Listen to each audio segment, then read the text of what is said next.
So now we're going to move on to our perimeter and area. So these three formulas are ones that you are very familiar with. If you have not memorized these formulas yet, please do so immediately. This should not be information you have to look up or relearn every time. This should be recall information. So with our perimeter for the triangle, it's 3 different sides. We add all 3 numbers. In all cases with perimeter, you can always add each number individually, no matter what they are and how many times something is duplicated. You could always add all the sides because that's the definition of perimeter. In our area, of course, with a triangle, as long as you have an altitude or a height, that's that h, notice it's perpendicular to b, which is our base. It is 1/2 base times height.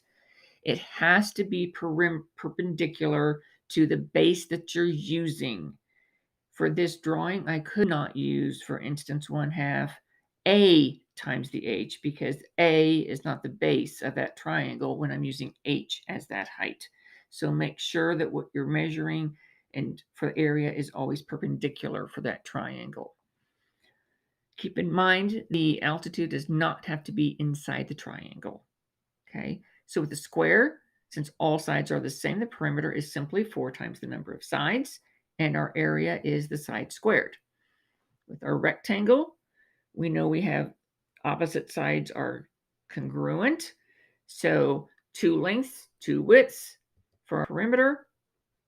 You can either add them and then multiply by 2, or take each one individually, multiply them by 2, and then add the 2 results. Either way is fine. I've just simply distributed the 2 or undistributed the 2, however you want to think about it. I factored the 2.